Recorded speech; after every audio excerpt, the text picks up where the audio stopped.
Bueno, queridos amigos, como les prometí esta tarde, voy a hablar un poco del pasado, sobre el presidente Lucinchi, que murió recientemente y que descanse en paz.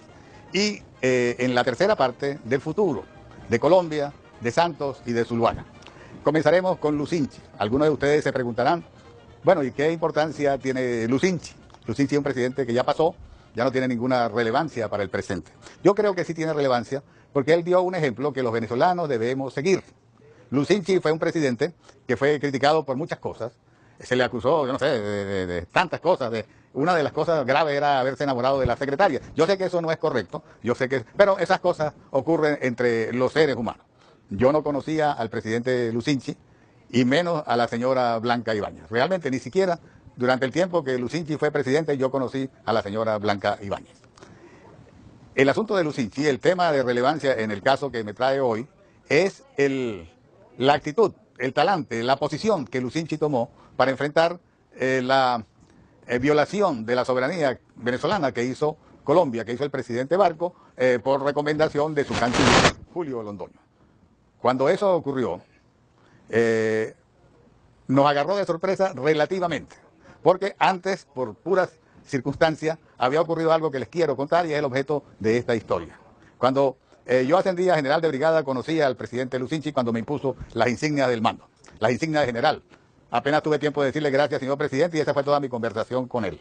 Posteriormente me nombraron director de la Academia Militar, estuve ahí 2 años y en 1986 fui nombrado jefe del Comando Unificado de las Fuerzas Armadas.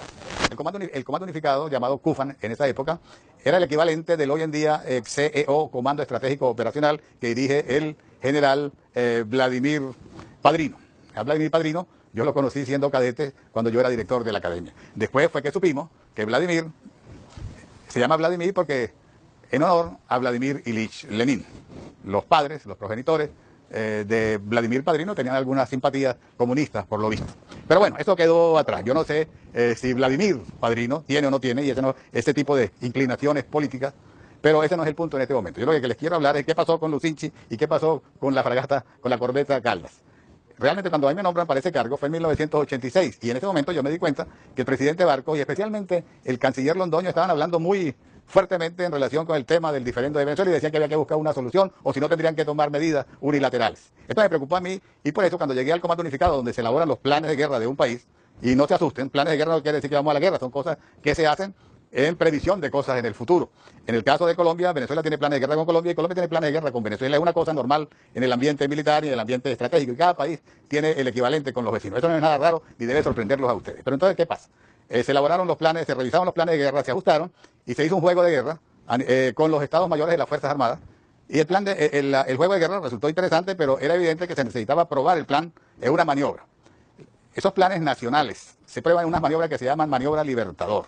Y en este caso, la maniobra Libertador, la anterior que se había hecho, estamos en 1986, se había hecho en 1900, por lo menos una década antes, pero yo creo que fue en 1974, 75. En ese momento, después pasaron 10 años sin probar ese plan.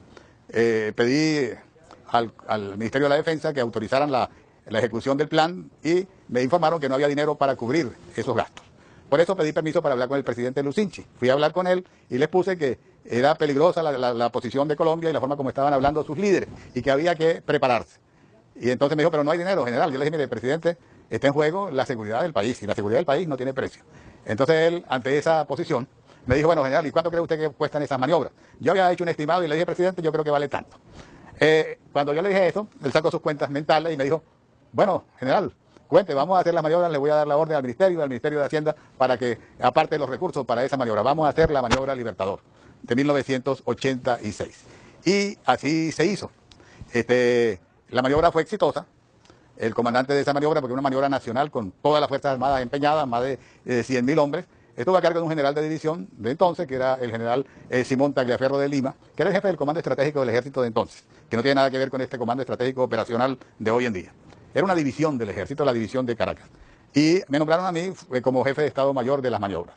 Esas maniobras se realizaron en mayo de 1987 y fueron muy útiles para hacer algunos ajustes del plan y estábamos preparados para cualquier emergencia. De tal manera que cuando en agosto entró la corbeta Caldas al Golfo de Venezuela, nosotros estábamos listos. Nosotros habíamos hecho esa maniobra 3 meses antes y lo que teníamos que hacer era repetirlo de nuevo.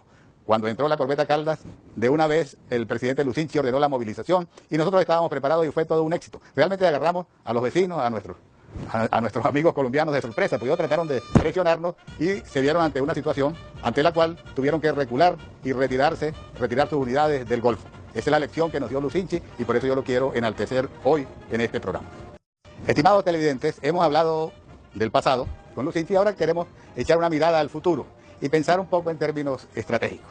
La lección que nos dio Lucinchi con el pasado es que la soberanía y la patria se defiende a cualquier precio. Ahora, ¿qué es lo que está pasando en el presente? En el presente, este gobierno, aliado, o mejor dicho, dirigido por los Castro desde Cuba, nos está tratando de entregar completamente bajo control de los cubanos.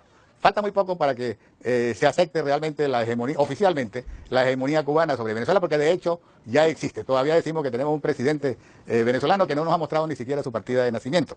Y luego tenemos una situación con este presidente en el cual, para tomar decisiones, espera las órdenes de Cuba. Definitivamente eso no es soberanía y por eso Lucinchi estuvo a punto de ir a la guerra con Colombia. Ahora, Colombia vuelve a aparecer en el panorama. ¿Qué pasa con Colombia? En Colombia están pasando una serie de cosas muy interesantes. El presidente Uribe hace varios años logró realmente causarle mucho daño a la guerrilla de la FARC. Las FARC estaban poderosas cuando Chávez salió diciendo que había que reconocerle como un ente en negociaciones. O sea, era un ente poderoso. Pero Uribe logró prácticamente ponerlos contra las cuerdas. Después que se fue Uribe, llegó al poder el presidente Santos. Y yo no soy político, pero para mí es evidente que Santos llegó gracias a Uribe. El portaaviones que llevó a Santos a la presidencia se llama Uribe. Y Santos parecía ser un hombre también dispuesto a seguir las políticas de Uribe, había sido su ministro de la Defensa, pero poca gente se había dado cuenta que Santos tenía atrás de sí algo que poca gente conocía. Realmente Santos era un admirador, o es un admirador de Uribe, un gran admirador, un hombre que siendo joven visitó a Cuba varias veces y se entrevistó con con Fidel. Santos es un hijo de uno de los hombres más ricos de Colombia y el dueño del diario El Tiempo, tiene un hermano comunista que fue guerrillero y en la familia parece que hay algo de amor y de admiración por Fidel. Esto se le escapó a Uribe. Quizás él pensó que este sarampión ya había sido superado por Santos, pero no es el caso. Cuando llegó Santos al poder empezó a moverse hacia la izquierda y empezó a aliarse con Cuba, con los Castro y también con Venezuela, con Chávez, su nuevo mejor amigo, y posteriormente con Maduro. Esta relación, este trío entre los Castro, Chávez, Maduro y Santos no pronosticaba nada bueno para Venezuela. Santos, en base a esta relación, logró hacer un acuerdo con la FARC para que en una reunión tripartita se decidiera cuál iba a ser el futuro de las guerrillas en Colombia y su posible pacificación. De esa manera, teníamos una reunión donde la FARC iban a votar por la FARC. ¿Y por quién iba a votar Venezuela, Chávez y Maduro? Iban a votar por la FARC también. Santos aceptó este acuerdo y entró como tercera parte. Y él también estaba de acuerdo a votar a favor de la FARC. ¿Qué quiere decir a favor de la FARC? Simplemente perdonarles todo lo que hicieron, olvidarse de todos los crímenes y todos los daños, todos los asesinatos y especialmente el asunto del narcotráfico. Eso se iba a olvidar y estos jefes de la FARC iban a ingresar a la arena política como si nada hubiera pasado. Algo parecido a lo que se hizo con Chávez en Venezuela, que cuando entró a la política parecía que no hubiera roto un plato. Y realmente Chávez había violado la Constitución Nacional lanzándose en un golpe contra la Constitución Nacional prácticamente. Eso se les olvidó y ese fue el juego, el terrible juego en que estaban envueltos este trío, un trío sumamente peligroso y que permitió desarrollar esta estrategia, porque la estrategia era, al final de cuentas, es darle legalidad a la FARC, eventualmente que pudiera ir a unas elecciones y a lo mejor, especialmente si Colombia compra el sistema computarizado de Smartmatic, a lo mejor logran ganar todas las elecciones a partir de ese momento. Un poco por encima, ese era el plan. Por fortuna, Uribe todavía está activo. Uribe fue electo recientemente senador y es un hombre de gran poder político en Colombia. Esa persona salió adelante, luchó y con parte de su equipo, que incluye a Zuluaga, pues se lanzaron a enfrentar esta situación. Zuluaga logró unas elecciones en las primarias recientes, una elección, no fue electo, pero ganó la primera rueda de las elecciones. Y ahí lo tenemos. Lo que pasa es que Zuluaga sacó 29% del voto y Santos 25%. Pareciera que le llevara apenas 4 puntos de ventaja. Pero ahora viene la hora de las alianzas y está el Partido Conservador. El Partido Conservador sacó 15%. 29 más 15 son 44. Falta 6% para llegar al 50%. ¿Con quién se va a aliar Santos? Probablemente con Peñalosa. Yo también me llamo Peñalosa, pero yo soy de Venezuela y él es Peñalosa de Colombia. Peñalosa es un izquierdista light, pero es izquierdista. Probablemente las fuerzas de Peñalosa voten por Santos. Pero todavía queda una cantidad de electorado, de electores que no se han decidido por quién votar. Y entonces allí decidiremos y esa decisión va a ser fundamental para el futuro de Venezuela. No lo perdamos de vista. Señores, sigamos luchando por Venezuela.